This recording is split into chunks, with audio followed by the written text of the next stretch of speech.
सलाम Pakistan, welcome to चाय toast और होस्ट। आई होप कि आप लोगों की सुबह अच्छी चल रही है, वीकेंड अच्छा गुजरा है।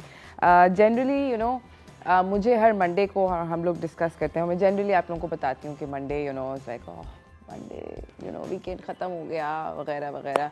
बट मैंने सोचा आज सुबह जब मैं काम पे आ रही थी, because I had a really hectic weekend और बहुत कुछ हो रहा है ज़िंदगी के अंदर। We will not get into that, but because कि वो वीकेंड हेक्टिक था और मैं सुबह गाड़ी चलाते हुए, गाड़ी के अंदर चलाते हुए नहीं, आई विल नॉट लाई, मैं पीछे बैठी हुई थी, कोई और गाड़ी चला रहा था। जब मैं आ रही थी तो मैंने सोचा कि मैं मंडे को इस तरह नहीं देखती। How about I try something different. Monday is the beginning of the week, यानी कि कोई एक नई इब्तिदा है हफ्ते की, तो इसको पॉजिटिव तरीके से देखते हैं और ये सोचते हैं कि चलो जो संडे तक नहीं अच्छे काम हुए, जो हम चाह रहे थे कि हो जाएं संडे तक और हम लोग ख़त्म कर सकें, वो नहीं हुए, तो चलो मंडे से let's make sure that positive things happen. So मैंने ये सोचा है आज सुबह मैंने तैयार किया है कि I am going to think that Monday is a really good day and Monday जो है एक पॉजिटिव दिन है और हम लोग मंडे को एक नया वीक बिगिन कर रहे हैं। तो इसका ये मतलब है कि हम लोग पॉजिटिव थॉट्स के साथ करें कि जो नहीं हुआ पिछले हफ्ते वो इस हफ्ते हम लोग कर सकेंगे। खैर एनीवेज, आज का जो हमारा शो है वो एक काफ़ी इंटरेस्टिंग टॉपिक के ऊपर है। हम बात भी करेंगे वेट लॉस के ऊपर, पोर्शन कंट्रोल के ऊपर, जो कि अक्सर हमें समझ नहीं आती कि हम अपने पोर्शंस को किस तरह कंट्रोल करें। और बहुत सारे न्यूट्रिशनिस्ट और डॉक्टर्स हमें बताते हैं, कहते हैं, बार बार सुनते हैं, बट उसको एक्चुअली में किस तरह फिज़िकली पोर्शन कंट्रोल्ड एक प्लेट बनानी है, वो सब हम आज के शो के अंदर करेंगे। हेल्दी ईटिंग के ऊपर बातचीत करेंगे। फ़िलहाल हमेशा की तरह मेरे पास आप लोगों के लिए कुछ टॉप स्टोरीज़ हैं, तो चलते हैं उनकी तरफ।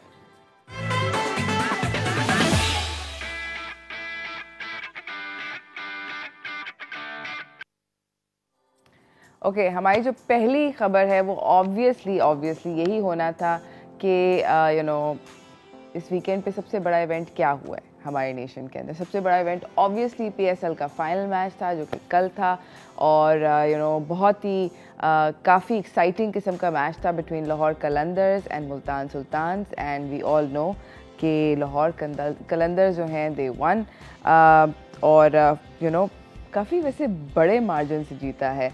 एंड इसके बाद and I don't want to say this, but इसके बाद I really want to please beg Lahore Qalandars के खुदा का वास्ता आप लोग अपना जो अगला PSL एंथम बनाएं, तो उसके अंदर बस ज़रा थोड़ा सी मेहनत दरकार है, थोड़ी सी मेहनत करें।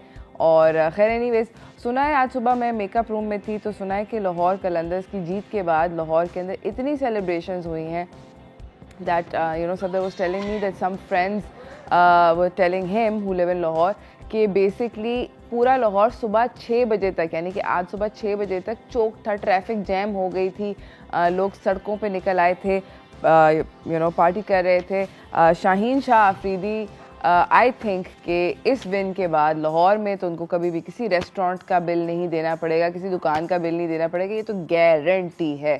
7 साल के बाद देव ज़बरदस्त किस्म की उनको विन मिली है। मोहम्मद हफीज़ आए और जल्दी उन्होंने बॉलिंग करके उन्होंने विकटें शिकटें गिरानी शुरू करी। I think it was like a fabulous match and I think that is a really well deserved win, because काफ़ी मेहनत करी है बॉयज़ ने बॉयज़ इन ग्रीन ने। And it was a fun thing. By the way, हम इस match के बारे में भी थोड़ी देर में इन डिटेल बात करेंगे। हमारे पास एक मेहमान आएंगे, उनसे बात करेंगे, बेहतर ज़रा डिस्कशन, ज़रा इन डेप्थ डिस्कशन। उसके अलावा मैं आपको अपनी अगली खबर की तरफ लेकर जाना चाहती हूँ, जो अगेन ऑब्वियसली क्रिकेट की दुनिया से है, क्योंकि जैसे ही ये ख़त्म हुआ है वैसे ही पाकिस्तान क्रिकेट बोर्ड ने ऑस्ट्रेलिया की टीम पाकिस्तान विज़िट करी, हमारे मुल्क आ रही है, पता नहीं मेरा ख्याल में 28 या 24 साल बाद, समथिंग लाइक दैट, काफ़ी सालों बाद। और उन्होंने टिकट प्राइसेस कंफर्म कर दी हैं पाकिस्तान और ऑस्ट्रेलिया के टेस्ट मैच की। और रावलपिंडी में ये 4 से 8 मार्च से शुरू हो जाएगा, कराची में 12 से 16 मार्च, लाहौर में 21 से 25 मार्च। रावलपिंडी टेस्ट के लिए 2 इंक्लोजर कैटेगरीज अवेलेबल हैं, जिसमें 500 वाला VIP इंक्लोजर है और प्रीमियम इंक्लोजर जो है वो 100 रुपये वाला है। बेसिकली 4 इंक्लोजर कैटेगरीज जो कराची और लाहौर की हैं उनकी प्राइसेस ये हैं कि जनरल 100 रुपये का है, फर्स्ट क्लास का टिकट 200 रुपये का है, प्रीमियम टिकट 350 का है और VIP टिकट 500 का है। सही है। अगर आपको जाके टिकट ख़रीदना है तो आप इसको pcb.bookme.pk पे भी ख़रीद सकते हैं, और कोई भी आपका नियरेस्ट M&P कोरियर आउटलेट अगर है तो जुम्मे से वहाँ पर भी टिकट दस्तयाब हैं। आप जाकर आपको सिर्फ और सिर्फ अपना इम्यूनाइजेशन सर्टिफिकेट ज़रूर दिखाना पड़ेगा और CNIC कार्ड दिखाना पड़ेगा, और आप सेट टाइम जाके टिकट ख़रीदें और मैचेस एंजॉय करें। I hope that you have fun and हर कोई जाए यार मैच देखने। अभी तक सिर्फ 50% टिकट्स उन्होंने दस्तयाब करें आवाम के लिए, क्योंकि वो वेट कर रहे हैं NCOC से फर्दर इंस्ट्रक्शंस के लिए। अगर 100% कैपेसिटी NCOC होने देती है तो ऑफ कोर्स वो वाले टिकट भी और टिकट्स आ जाएंगे। इसी के साथ मैं आपको एक और बड़ी ज़बरदस्त खबर, शानदार खबर सुनाना चाहती हूँ, जो कि प्लीज़ काश क्यों मुझे पिछले हफ्ते नहीं पता थी।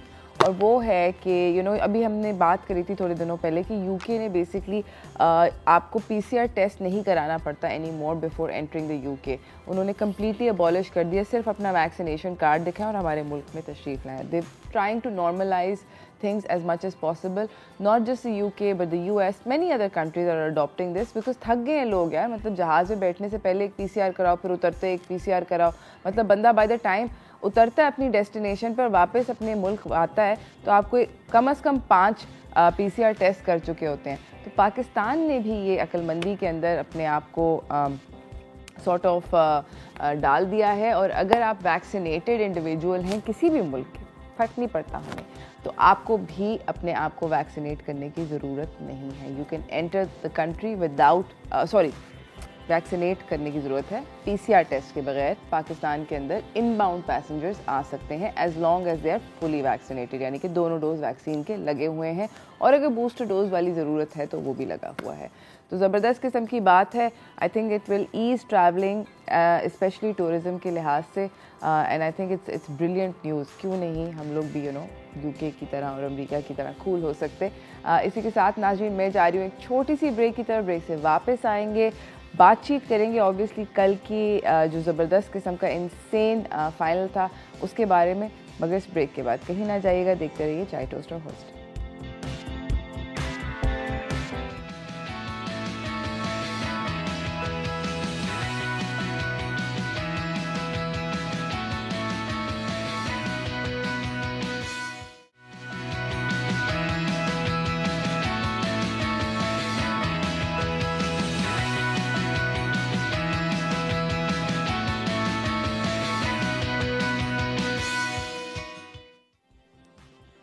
Welcome back from the break everyone.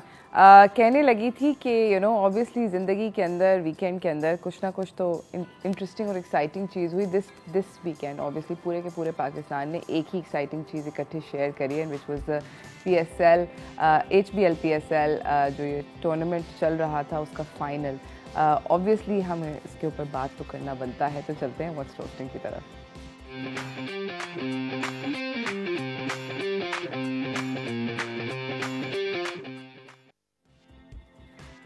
PSL के ऊपर बात करने के लिए हमारे साथ मौजूद हैं स्काइप वीडियो कॉल के ज़रिए अब्दुल गफ़ार साहब। आप जानते हैं इनको क्योंकि कल आपने आई एम श्योर इनका प्रोग्राम देखा होगा। ये होस्ट हैं प्रोग्राम रीप्ले के और हेड ऑफ स्पोर्ट्स डेस्क हैं डॉन न्यूज़ पे यहाँ पे।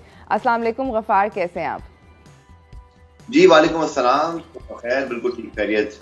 गफ़ार मुझे ये बताइए कि कल का ये जो ज़बरदस्त किस्म का मैच था, फाइनल था और बहुत कांटेदार था, क्या आपने प्रिडिक्ट किया था कि लाहौर जीतेगा या आपको लग रहा था कि नहीं इक्वल अपॉर्चुनिटी है? देखिए सबसे पहले तो लाहौर कलंदर्स उनके फैंस को मुबारकबाद। 7 साल के इंतजार के बाद वो पहली टीम ही रह गए थे, वाइट टीम रह गए थे जिन्होंने PSL नहीं जीता, बाकी 5 टीमें तो जीत गई थी। So well done Lahore Qalandars, 7 साल के बाद उनको ये मौका मिला। बिल्कुल मेरे ख्याल में बहुत सारे लोगों को अंदाजा था कल के मैच की हवाले से कि होम क्राउड जो है ना, मैं समझता हूँ लाहौर की जीत का सारा क्रेडिट जहां लाहौर की टीम को जाता है, वहीं हमें आपको याद रखना है कि लाहौर कलंदर्स की टीम अपने ही होम ग्राउंड पर 27,000 लाहौरी फैंस सपोर्ट के साथ हो रही थी और ये बड़ा मुश्किल था। इस्लामाबाद यूनाइटेड के साथ भी आपको याद होगा जब वो हारे प्लेऑफ, तो यही चीज हमने डिस्कस की थी। और फिर कल के मैच में भी जब पूरा क्राउड आपके साथ होता है, जब पूरा क्राउड आपके लिए शोर मचा रहा हो, तो दूसरी टीम पर बड़ा प्रेशर होता है। लेकिन nothing take away from Lahore Qalandars team as well, उनको बहुत क्रेडिट जाता है। मुमताज सुल्तान का टूर्नामेंट आउटस्टैंडिंग था, 11 में से 10 मैचेस जीतकर वो यहाँ पर आए थे। लेकिन कभी कभी किस्मत साथ नहीं देती, तो एक दिन उनका अच्छा नहीं था। लेकिन all credit to Lahore Qalandars, उन्होंने बड़ी मेहनत की है ओवर द ईयर्स अपने डेवलपमेंट प्रोग्राम्स के अंदर, अपनी कंसिस्टेंसी बहुत तनकीद सही है। 4 साल जो पहले 4 PSL थे, 4 मरतबा 6 के 6 आखिरी नंबर पर आए हैं। बहुत तनकीद सही है, बड़ी मीम्स बनी है, बड़े मजाक हुए हैं, लेकिन बिलाखिर एक अच्छा कमबैक उनका। और I think again congratulations to Lahore Qalandars. Absolutely. वैसे मीम्स के जिक्र आपने अभी किया, तो मेरे ख्याल में इस दफ़ा मीम्स बनेंगे कराची किंग्स के ऊपर। पर्सनली मेरा ये ख्याल है, बनने भी चाहिए वैसे, क्यों नहीं। उन्होंने हमें बहुत ज़्यादा डिसअपॉइंट किया कराची फैंस को। बट मुझे अच्छा ये बताएं कि अभी आपने जिक्र किया कि उन्होंने मेहनत करी एट्सेट्रा एट्सेट्रा, आपके ख्याल में सबसे ज़्यादा कल के मैच के अंदर वैल्यूबल प्लेयर्स कौन थे लाहौर कलंदर्स की जानिब से? अब कोई शक ही नहीं है, मोहम्मद हफीज जो कि वेटरन, और पिछले मैचेस में कारकर्दगी अच्छी नहीं थी। 25 पे 3 आउट हो गए थे, हम सबको पता है। और जब 3 विकेटें जल्द गिरी लाहौर कलंदर्स की, तो लग रहा था कि शायद मुमताज सुल्तान जैसी फॉर्म में है, एक आध विकेट और गिरेगी तो शायद मैच ही यहाँ पर जो है वो कोई लाहौर कलंदर्स के लिए खत्म ना हो जाए। लेकिन मोहम्मद हफीज उस मौके पर बतौर सीनियर खिलाड़ी, उन्होंने कहते ना, ही जस्ट रेज हिज हैंड, उन्होंने मुश्किल वक्त में आकर अपनी टीम को जो है वहां से रेस्क्यू किया और एक ऐसा प्लेटफॉर्म सेट कर दिया जहां पर उनके जो मैच फिनिशर्स हैं, डेविड वीजा और फिर हैरी ब्रूक, उन्होंने तो फिर बिल्कुल पेनल्टी लगा दी आखिर में। और 180 always going to be a very very tough total in the final.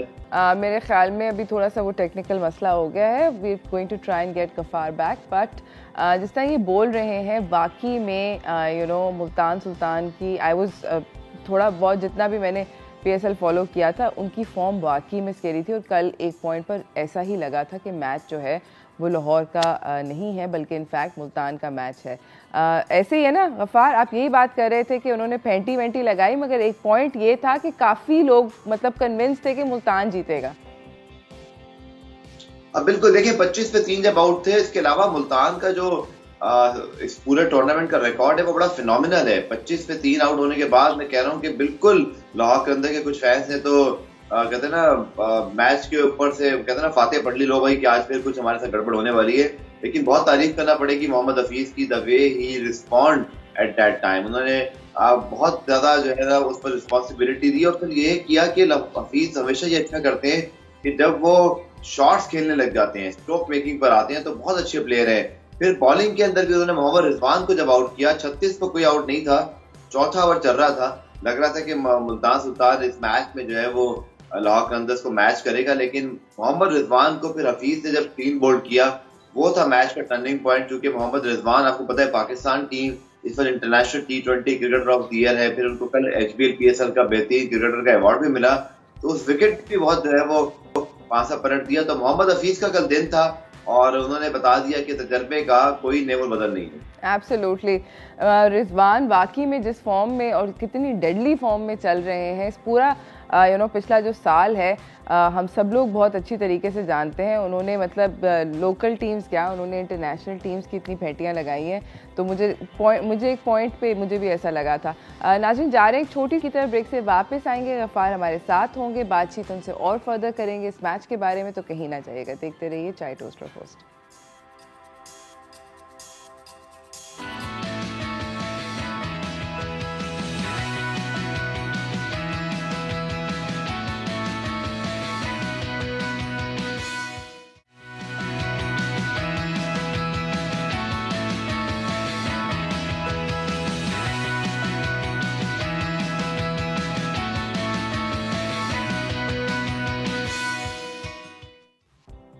Welcome back from the break everyone. हम लोग बात कर रहे हैं ऑब्वियसली इस वीकेंड के the most exciting thing that occurred in Pakistan, which was obviously PSL जो चल रहा है उसका final. This entire the beginning of this year has actually पिछले साल से पाकिस्तानी क्रिकेट पिछले साल से काफ़ी ज़बरदस्त हो चुका है। अभी ये जो PSL का 7th एडिशन जब रैप अप हुआ है, तो इसके बाद I think that we in a very good place. बात कर रही हूँ मैं अब्दुल गफ़ार से, जो कि होस्ट हैं हमारा जो शो होता है रीप्ले उसके, और डॉन न्यूज़ पे यहाँ पे head of the sports department भी हैं। गफ़ार, मुझे ये बताएं कि कल के मैच के बाद और इस पूरे के पूरे टूर्नामेंट के बाद, I just want you to sum up कि आपके ख्याल में काफ़ी सारे ऐसे नए इमर्जिंग टैलेंटेड प्लेयर्स नज़र आए जिनको हम नेशनल टीम में अनकरीब देखेंगे? जी बिल्कुल, यही लीग का और तमान, शादाब खान, हसन अली और बहुत सारे भी, मोहम्मद हारिस से खान जिनको कल emerging cricketer of the tournament का अवार्ड मिला, वो है। इसी तरह अब्दुल्ला शफीक, उनको पहले से हाई रेट किया जाता था, बट उन्होंने बड़ी अच्छी कारकर्दगी दिखाई। तो इस बार भी हमें काफी अच्छे प्लेयर जो हैं वो मिले हैं। और लेकिन जो सबसे अच्छी बात है वो ये है कि Pakistan super league entirely Pakistan में, कराची और फिर लाहौर में बड़ी सक्सेसफुली स्टेज हुआ। कराची के साथ कराची 25% क्राउड था, लेकिन लाहौर में 50%, फिर 100% अलाउ हुआ और लोगों ने मैचेस को एंजॉय किया। क्योंकि उससे पहले ये हो रहा था कि या तो बीएसएल पाकिस्तान में हुआ नहीं, या फिर हमें यूं ही ले जाना पड़ा था। तो ये एक बहुत बड़ी सक्सेस है इस पेंडेमिक के अंदर, कोविड-19 की, जहां पर पाकिस्तान सुपर लीग जो है बड़ी कामयाबी से जो है वो इसका इख्तिताम भी हुआ है। और फिर ऑस्ट्रेलियन क्रिकेट टीम कल 24 साल बाद पाकिस्तान में आ गई। जो दोहरी खुशी थी कल 27 फरवरी 2022 आई थिंक याद रखा जाएगा, पीएसएल फाइनल, और फिर उसी दिन जो है वो ऑस्ट्रेलियन क्रिकेट टीम 24 साल बाद पाकिस्तान पहुंची। 4 मार्च से पहले टेस्ट का आगाज हो रहा है। So very good days for Pakistan cricket. Absolutely, because I think कि इतने अरसे से हो कुछ ऐसा गया था कि पाकिस्तान का क्रिकेट की ना सिर्फ कारकर्दगी कोई बहुत इतनी अच्छी नहीं थी। आई मीन यू नो, कम से कम लेमन लाइक मी हमें लगता था कि ख़त्म हो गई है क्रिकेट। और आई थिंक कि ऑल्सो बिकॉज जब आपके मुल्क के अंदर मैचेस नहीं होते डोमेस्टिकली, तो you know the whole idea of going to the stadium कि अगर आपने अपनी टीम को खेलने के लिए देखना है तो किसी यू नो बैरून मुल्क जाकर आप देखें, तो वो मज़ा जो है वो नहीं रहता। आई feel like you know these things will make it better. तो यानी कि आपके ख्याल में हम देखेंगे ज़मान खान को और खुशदिल शाह को, इस तरह के जितने भी अभी आपने प्लेयर्स के नाम लिए, अनकरीब पाकिस्तानी टीम में? देखिए, मोहम्मद हारिस, जिनका ताल्लुक पेशावर ज़ल्मी से, उनको तो स्ट्रेट अवे पाकिस्तान की टेस्ट स्क्वाड के रिजर्व खिलाड़ियों में शामिल भी कर लिया गया है। वो तो अब ऑलरेडी पाकिस्तान से जुड़ गए हैं। और फिर अगर हम बात करें ज़मान खान की, खुशदिल शाह का आपने नाम लिया, खुशदिल शाह ऑलरेडी पाकिस्तान के जो वर्ल्ड कप का स्क्वाड अनाउंस हुआ था उसके रिजर्व में शामिल थे। तो वो तो already knocking the door for Pakistan cricket for a long time, for a last 6 months. और ये टैलेंट की नर्सरी है। ये पाकिस्तान सुपर लीग एक बहुत बड़ी अपॉर्चुनिटी है। पाकिस्तान क्रिकेट बोर्ड को उससे क्रेडिट जाता है। और देखिए, हमेशा ये करना पड़ता है कि आपको 2 खिलाड़ी इमर्जिंग कैटेगरी में पिक करने होते हैं और फिर एक को आपको लाजमी खिलाना होता है। तो रूल बहुत अच्छा है। रूल यही है कि आपका एक इमर्जिंग बच्चा जो है वो हर मैच में खेलेगा, यानी दोनों टीमों से आपके 2 प्लेयर्स खेल रहे होते हैं। और हमने अब तक यही देखा है कि हमारे जो तमाम इमर्जिंग क्रिकेटर्स हैं उन्होंने बहुत इम्प्रेस किया है। शाहनवाज धानी भी इमर्जिंग क्रिकेटर थे और आप देखिए कि now he is a superstar, right. बहुत ज्यादा खेले नहीं है। और इंशाल्लाह इस साल भी जो Pakistan cricket board super league से जो नए बच्चों को चांस मिला है इमर्जिंग क्रिकेटर्स को, आई थिंक जरूर वो पाकिस्तान में शामिल होंगे, हमें आने वाले दिनों में खेलते हुए दिखाई देंगे और यही पाकिस्तान क्रिकेट की असल जीत होगी। Absolutely, thank you so much Ghaffar आपका आने का एंड यू नो हमचीत करने का। I know must have been an exhausting day for you. जाते जाते कोई नाज़रीन को मैसेज देना चाहेंगे? देखिए, पाकिस्तान क्रिकेट को सपोर्ट करें और अच्छी बात है कि लाहौर में, कराची में क्राउड ने आके सपोर्ट किया। अब ऑस्ट्रेलियन क्रिकेट टीम पाकिस्तान में मौजूद है। मुझे पता है हम लोग जरा आजकल T20 के अंदर ज्यादा शौकीन है, बट टेस्ट क्रिकेट को भी सपोर्ट करें। सिर्फ 100 रुपए का टिकट रखा है पाकिस्तान क्रिकेट बोर्ड ने फॉर टू स्टार्ट विद, और वीआईपी टिकट की प्राइस भी सिर्फ 500 है। तो I think we should support and fill the stadium. हमें पिंडी में, लाहौर में और कराची में टेस्ट मैचेस के अंदर भी मैदानों को भरना। तो मेरी फैन से रिक्वेस्ट होगी, टिकट खरीदिए और स्टेडियम पहुंचे। Absolutely, thank you so much Ghaffar, आपका आने का बहुत बहुत शुक्रिया। And I agree with Ghaffar, please please please ये यू नो मैच हो रहा है, ऑस्ट्रेलिया पाकिस्तान आया है, ज़रूर जाके मैचेस एंजॉय करें। मैं जा रही हूँ एक छोटी सी ब्रेक की तरफ, ब्रेक से वापस आएंगे। हम लोग आज बात कर रहे हैं पोर्शन कंट्रोल के बारे में, वेट लॉस से किस तरह आप उसको अपना यू नो लिंक कर सकते हैं। ये सब होगा मगर इस ब्रेक के बाद, कहीं ना जाइएगा, देखते रहिए चाय टोस्टर होस्ट।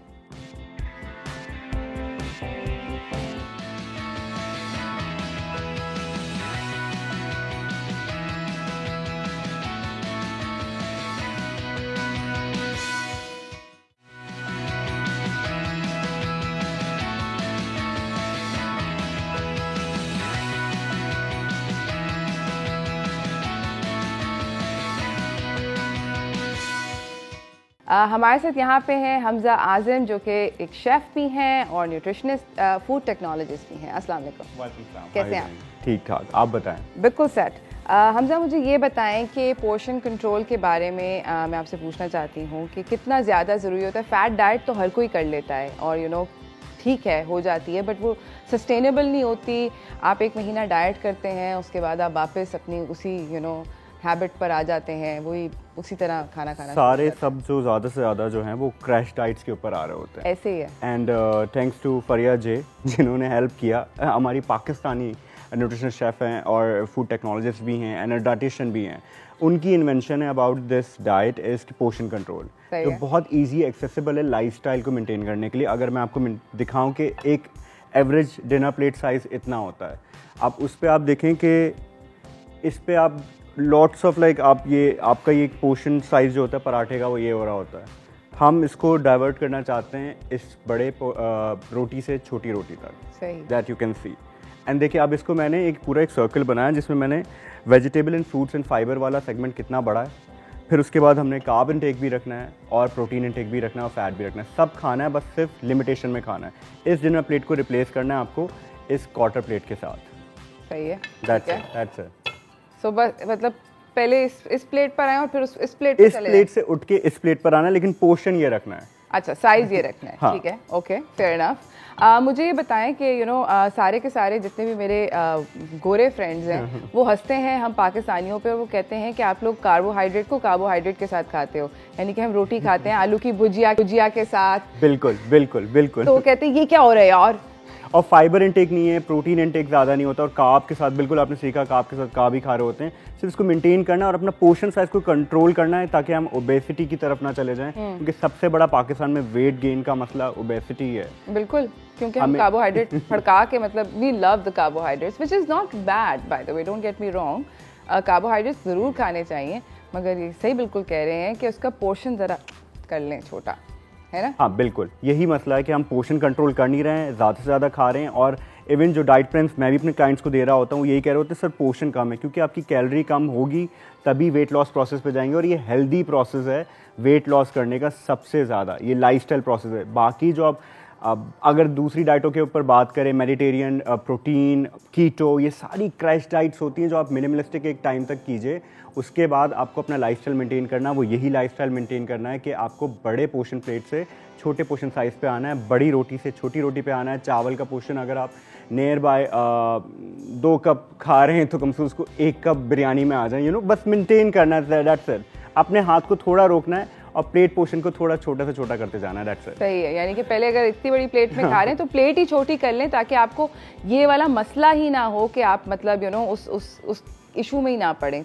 छोटी प्लेट खा लें, स्लोली खाएं। That's another really good trick bye the way, if you eat slowly, because हमारे यहाँ ये होता है कि हम लोग बहुत जल्दी में खाते हैं, जैसे कि पता नहीं कोई रेस चल रही है। बिल्कुल, वी ईट सो फास्ट।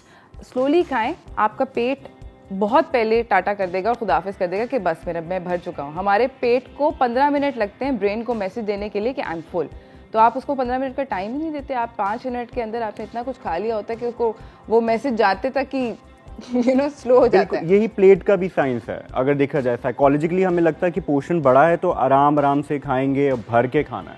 हाँ। दिमागी सेटिस्फेक्शन तब तक नहीं होती जब तक प्लेट खत्म ना हो जाए। तो आप उसको मेंटेन करने के लिए आप प्लेट का साइज ही बिल्कुल छोटा कर दें, आपको खुद ही आपको समझ आ जाएगा कि मैंने इतना फिलिंग खा लिया है। That's it. ज़बरदस्त। आप कोई रेसिपी भी बना रहे हैं लग रहा है? हाँ, आज हम एक रेसिपी बनाएंगे, वो लीन ऑन एक रेसिपी बनाएंगे ताकि आपको ये वेट लॉस भी करे और उसके साथ आपको सारे कंपोनेंट्स मिले, प्रोटीन भी मिलेगा, फाइबर भी मिलेगा, अच्छे कार्ब्स भी मिलेंगे, which is whole wheat pasta as well. Okay, great. So start करते हैं। अच्छा, सबसे पहले हम एक काम करते हैं, मैं चिकन मैरिनेट करता हूँ। Okay, that's a peri peri chicken. ठीक है ना, जो हमारे सैलेड के साथ जाएगी। सिंपली मुझे ये करना है कि मैं 1 मिनट इसको क्या ढूंढ रहे हैं? Looking for the gloves. Anyway, so that's it. अब मुझे इसमें क्या करना है, टीस्पून के हिसाब से I will have to add a little 1 teaspoon red chili powder. ठीक है। और 1 टीस्पून मैं इसमें डाल रहा हूँ पेपरिका पाउडर। सही है। ठीक है। उसके साथ मैं इसमें जिंजर गार्लिक बिल्कुल मिनिमलिस्टिक सा ऐड कर रहा हूँ, ये तो छोटा सा फिले है। सही है। ठीक है। एंड थोड़ा सा मैं ब्लैक पेपर ऐड कर रहा हूँ। ओके, एंड इसके साथ मैं केचप ऐड कर रहा हूँ। ये सिर्फ आपको मैरिनेट करके ऑलमोस्ट रख देना है। अब मैरिनेशन के बाद ऑलमोस्ट 4 घंटे के बाद आप इसको पकाएंगे। ठीक है, तो मैरिनेट कर दिया, दैट्स इट। उसके अलावा अब हमें क्या करना है, होल व्हीट पास्ता एक पोर्शन कंट्रोल में एक बहुत इंपॉर्टेंट चीज़ है कि आपको हर चीज़ का रेस्पिकेट करना है कि अगर सफ़ेद पास्ता खा रहे हैं मैदे वाला, उसको आप रिप्लेस कर दें होल व्हीट के साथ, ब्राउन वाली चीज़ों के साथ। खाना सब है, सिर्फ और सिर्फ आपको चेंज करना, रिप्लेस करनी चीज़ों को। चीनी नहीं लेनी तो उसके साथ शहद ले लेना, इस तरीके की चीज़ें करनी, सिंपल। सो एक minute, I just add a little, can you please help me? आप पूरी आइसबर्ग को श्रेड करूं? श्रेड कर दें। कितना बड़ा? जितना आपको पसंद आए। Okay, I like it nice and. हाँ, इसका ASMR साउंड बहुत मजे का लगता है। ऑलराइट, ये पास्ता का सैलेड बन रहा है? हाँ, ये बड़े पोर्शन में बन रहा है। मैं आपको फिर बताऊंगा इसका पोर्शन कितना कंट्रोल करना है। मैजिकल पास्ता सैलेड बन रहा है ताकि हम लोग इसको अच्छे से एंजॉय कर सकें। बिल्कुल। ओके, सो इसमें मैंने पास्ता डाल दिया है। ये मेरे पास वेजीज हैं, विच इज़ टमाटर, खीरा और शिमला मिर्च, यानी कि फाइबर इनटेक हमारा बहुत अच्छे से हो जाएगा। ठीक है, ठीक है। थोड़ा सा आप मुझे इसमें आइसबर्ग, अच्छा चिकन मैंने ऑलरेडी कुक कर ली थी फॉर अ टाइम सेविंग, ताकि ये वही पेरी पेरी चिकन, बिल्कुल वही। मैरिनेशन के बाद आपको ग्रिल पैन पे या नॉर्मल फ्राई पैन के ऊपर हार्डली सिर्फ 3 मिनट एक साइड फ्लिप कीजिएगा, चिकन आपकी रेडी हो जाएगी। मैं जब तक चिकन की फिलेस काट रहा हूँ। ओके, ये वही चिकन है, बिल्कुल वही यहाँ चिकन पर हमने मैरिनेट करी है 4 घंटे। हाँ, नियर बाय 4 घंटे। हाँ, नियर बाय 4 घंटे के बाद आप इसको कुक कर लीजिएगा ऑयल के अंदर। ऑलिव ऑयल के साथ आप पका लीजिए, ज़्यादा अच्छा ऑप्शन है। बेसिक ऑयल के साथ मत कीजिएगा। यही मैरिनेशन पेरी पेरी चिकन की है, जिसमें मैंने पेपरिका पाउडर 1 टीस्पून मैंने इसमें डाला है, रेड चिली पाउडर 1/2 टीस्पून मैंने ब्लैक पेपर डाला है, एंड चिली गार्लिक केचप डाला है, और थोड़ा सा जिंजर गार्लिक पेस्ट डाला है। That's it. Is this enough? I think that's really enough. Okay, alright. It's very quick. चीज़ें आपके पास ऑलरेडी मेंटेन्ड हो, इतना टाइम नहीं लगेगा। अब मैं इसमें अपने चिकन फिलेस के चंक, अच्छा ये पोर्शन बहुत बड़ा है, मैं आपको बताऊंगा कि इसका करना क्या है, कितना खाना कितना है। हाँ, दिखने में बहुत टेम्पटिंग, ऐसा नहीं एक ही बार खा लें आप सारा। बहुत सारे लोग ये कर रहे होते हैं कि पोर्शन के चक्करों में इतना ज़्यादा ओवर ईटिंग कर लेते हैं, उनको कहते हैं, फिर कहते हैं कंप्लेन आ रही होती है वेट लॉस नहीं हो रहा। अरे वेट लॉस कैसे होगा जब आपने इतना बड़ा पोर्शन खा लिया है? Of course. Okay, so simply अब मैं इसकी एक डिप बना रहा हूँ, विच ये पड़ा है विस्क। हाँ, मैं आपके लिए, आपको स्पून्स और फोर्क्स चाहिए? सिर्फ स्पून से दें आप मुझे, thank you. Okay, simple dip है, ये ग्रीक योगर्ट है। ग्रीक योगर्ट बनाने का बहुत सिंपल फार्मूला है, बतौर ये कि अगर आप एक्सपेंसिव किसी ब्रांड पे जाएं वो एक अलग चीज़ है। आप सिंपल दही ले 1 किलो से आधा किलो, एंड रोज उसको आप हैंग कर दें ओवरनाइट, मलमल के कपड़े में, मलमल के चीज़ क्लॉथ या मलमल के कपड़ा जैसे हम कहते हैं, उस पर हैंग कर दें। एंड देन उसके बाद आप देखिए कि पूरा पानी वेस्ट का ड्रेन हो जाएगा और आपके पास ग्रीक योगर्ट आ जाएगा, which is a very healthy option. Absolutely. Okay, so simple मैंने इसमें 1 टेबल स्पून जितना ग्रीक योगर्ट लिया है। अब इसमें थाउजेंड आइलैंड एक सॉस होती है, अगर आपको थाउजेंड आइलैंड मिले तो वो डाल दीजिएगा। देन आप एक काम कर सकते हैं कि आप इसमें मायोनीज डाल सकते हैं, जो भी आपके पास सॉस अवेलेबल हो। ठीक है, सही है। सो ये मैंने 1.5 टेबल स्पून लिया है। ठीक है, अब इसमें मैं थोड़ा सा लेमन जूस डाल रहा हूँ, just for like a little टिंचीनेस।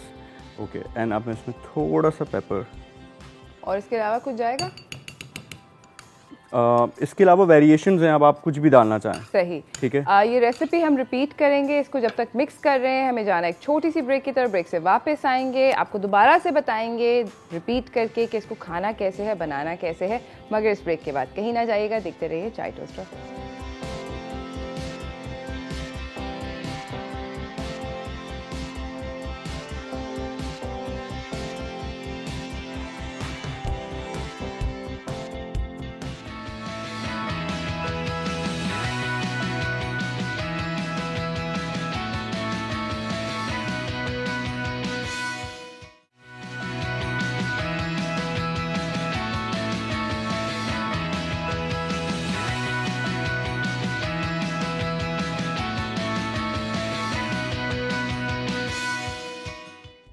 Welcome back from the break everyone. मेरे साथ यहाँ पे हमजा आज़म है, न्यूट्रिशनिस्ट भी हैं, शेफ़ भी हैं और फूड टेक्नोलॉजिस्ट भी हैं। बात हो रही है पोर्शन कंट्रोल के बारे में। एक ज़बरदस्त किस्म की रेसिपी हमजा ने बनाई है जो कि किस तरह बनती है, दोबारा से एक दफ़ा रिकैप कर लेते हैं। Okay, simple.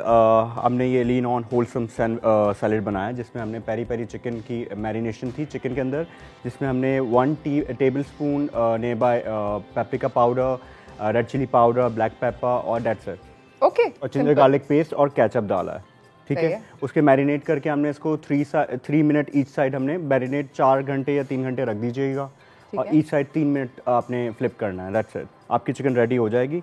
उसके बाद हमने अपने फाइबर्स चीज़ें डाली हैं जिसमें हमने आइसबर्ग डाला है, खीरा डाला है, शिमला मिर्च डाली है, टमाटर डाली है और कार्ब अच्छा इंटेक करने के लिए हमने इसमें होल व्हीट पास्ता डाला है। उसके बाद हमारी रह गई थी ड्रेसिंग जो हमने बना चुके थे उसी वक्त। मैं रिकैप इसका भी कर देता हूँ।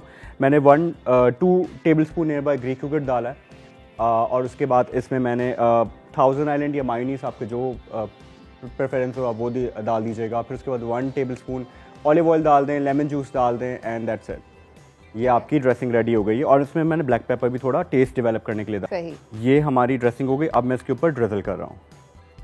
अच्छा, क्योंकि पाकिस्तान में हम लोग एक और चीज़ जो करते हैं विच आई पर्सनली आई अंडरस्टैंड कि हम क्यों करते हैं। बहुत ज़्यादा हम लोग बेसिकली ड्रेसिंग जो है बहुत ज़्यादा डालते हैं और उसको इस मतलब बिल्कुल भिगो देते हैं सैलेड को।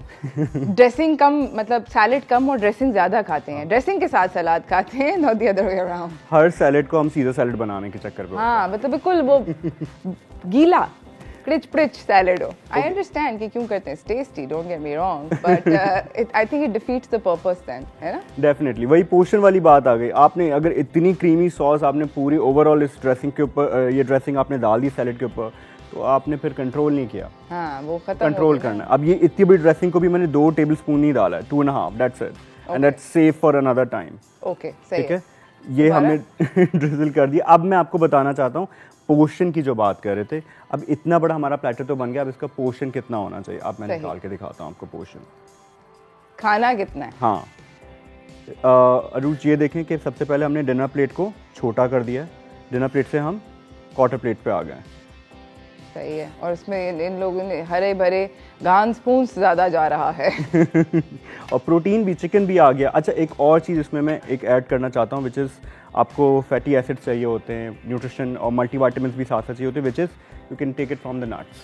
ठीक है, क्योंकि ये हम सिर्फ समझते हैं सिर्फ सर्दियों में खाना है। सही है, तो नट्स डाल दिए, थोड़े से हमने नट्स टॉप अप कर लिए and that's your portion for. So basically ये है हमारा पोर्शन जो कि खाना है, इससे ज़्यादा नहीं खाना है। इनफैक्ट इतना खाने के बाद मेरे ख्याल में अगर स्लोली खाएंगे तो पेट भर जाएगा। पिंकी स्वेट। हाँ बिल्कुल, है ना, स्लोली एंजॉय करके खाएं। और देखिए पूरा इसमें हमारा जो पोर्शन का जो बात थी बिल्कुल है, हमारा प्रोटीन भी है, इसमें कार्ब भी आ गए हैं और उसके बाद हमारे फाइबर्स भी आ गए हैं और थोड़ा फैट भी, फैटी एसिड्स वाली चीज़ें भी आ गई which is from the nuts. तो बेसिकली ये एक कंप्लीट मील है और इसको आप एंजॉय करें। आई होप आप लोग ट्राई करें घर के ऊपर, घर पे। और thank you so much Hamza for coming and talking to us about portion control. I feel like sustainable चीज़ें करनी चाहिए। क्रैश डाइट अगर करनी है ज़रूर करें, किक स्टार्ट करने के लिए अपने उस प्रोग्राम को, ताकि आप ज़रा हैप्पी रहें। बट उसके बाद मेंटेनेंस और एक्चुअल लाइफस्टाइल चेंज वो ये है।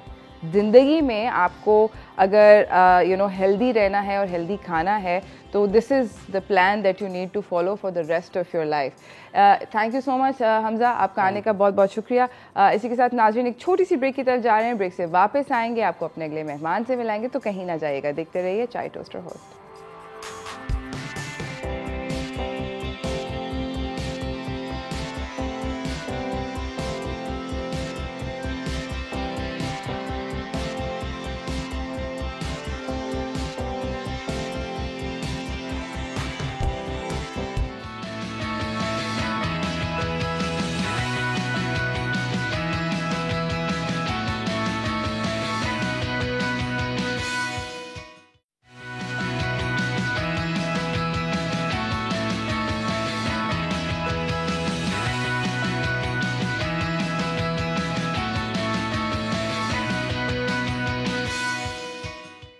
Welcome back from the break everyone. मेरे साथ में अगले मेहमान सेट पे मौजूद हैं। मैं आपकी उनसे जल्दी से मुलाकात करवाना चाहती हूँ, तो चलते हैं स्टार फनकार की तरफ।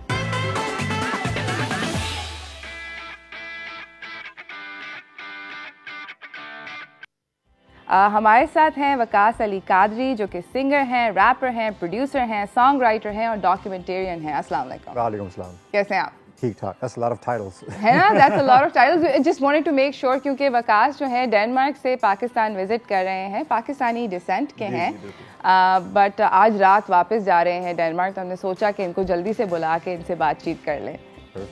हमारे साथ एहसान बेग भी हैं, जो कि हमारे शो पे पहले भी आ चुके हैं, गिटारिस्ट हैं। अस्सलाम वालेकुम एहसान, हाउ आर यू? ठीक है, सेट है ना, सेट। अच्छा वकास, मुझे बताएं कि आपका एक बैंड है जो कि डेनमार्क में आपने फॉर्म किया 1997 में, आउटलैंडिश के नाम से। Tell us a little bit about your band. Well, the band consists of me, of Pakistani origin, Lenny, who's from Cuba, और Isam, जो है Morocco से, but all of us were born and raised in Denmark. Okay. So we were like the first band that was multicultural. Okay. Two Muslims, which was unheard of in Europe at that time. And we, alhamdulillah, became pretty successful. One of our songs called Aisha, Calling You, became like pretty big. And somehow, without us knowing it, it became like the voice of a generation in between, 2000 and 2010. So that whole gap, there were no one that looked like us. So alhamdulillah, Allah ne izzat bahut diya all over the world. It's like scattered from India, Pakistan to Nepal to, all across the world. So alhamdulillah. मुझे बताएं कि आपके ज़्यादातर गाने क्या English में होते हैं, या आप लोग डेनिश में भी गाते हैं, या आप लोग अपने जो भी ज़बानें हैं? See, the name Outlandish comes from something that means something that's exotic, not from this planet. ठीक है, बाहर से foreign चीज़. And Denmark में बहुत सी nationalities, like me, born and raised in Denmark. लोग हैं सोमालिया के, Albanian, American, Pakistani, Indian, all over the place. So our sound is actually the sound of Europe and growing up with a different background in Europe. तो उसमें English में ज़्यादातर हम लोग आते हैं, rap करते हैं, लेकिन उसमें हमने यानी कि Danish as well, Spanish, Arabic, and I was back in 2001 actually, I was one of the first to do like a Urdu rap verse.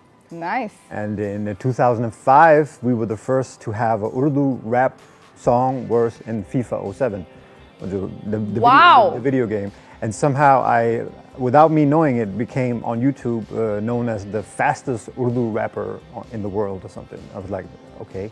But so I mean, there's a lot of people, Pakistan maybe, there's, you can even get our bootleg CDs back in the days in Rainbow Center. You remember Rainbow Center? Yes, of course.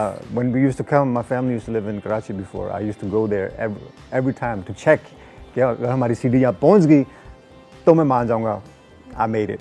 And it happened once many years ago, I remember, and that was like Rainbow Center, आपकी bootleg CD पहुंच गई, you made it. That's the epitome of it's like right there. नाज़रीन, हमें जाना एक छोटी सी break की तरफ। ब्रेक से वापस आएंगे, वकास से रिक्वेस्ट करेंगे कि कुछ हमें गा कर सुनाए, मगर इस ब्रेक के बाद कहीं ना जाइएगा, देखते रहिए चाय टोस्ट और host.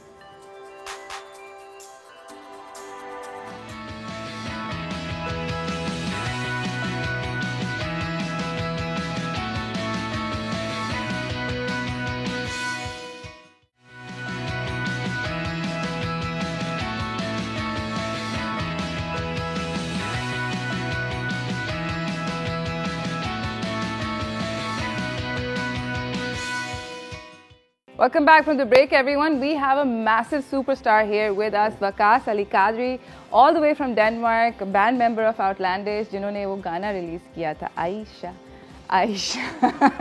That song that kind of played forever. I think यहाँ पाकिस्तान में तो कम से कम 10 साल like back to back वो गाना चला है. So and so happy and excited to have you. हमारे साथ एहसान बेग भी हैं, who we're going to request beg because I like हर किसी का एक होता है that moment, so I'm going to definitely want you to play Aisha for us. Yeah, sure. Guitar अभी नहीं लेके आए? हाँ, अभी नहीं लेकर आए, और मैं वीडियो बनाऊंगी और मैं सब लोगों को भेजूंगी। ये देखो, मैंने लाइव सुना। Bro, you want sunglasses? थोड़ा superstar लग रही है। हाँ? मैं पहनूं? नहीं कोई। हो सकता है you want it to.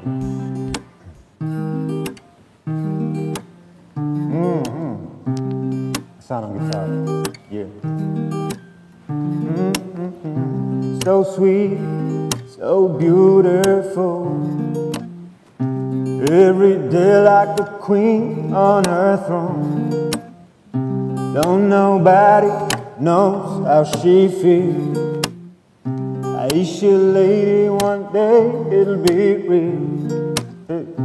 She moves like a breeze.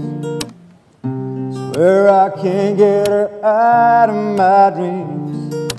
To have her shining right here by my side, I sacrifice all them tears in my eyes.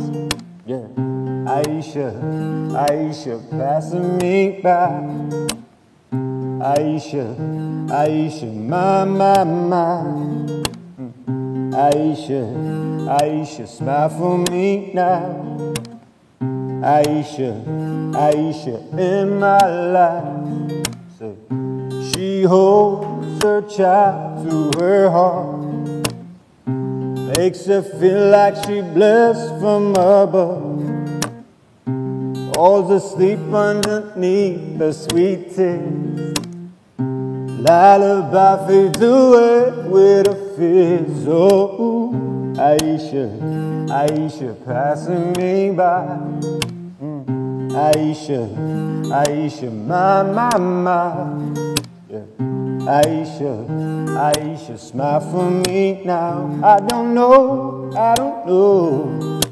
in my life. Yeah. Lord knows the way she feels. 'Cause every day in His name she begging. Have her shining right here by my side. I sacrifice all them tears in my eyes. Say, Aisha, Aisha, passing me by.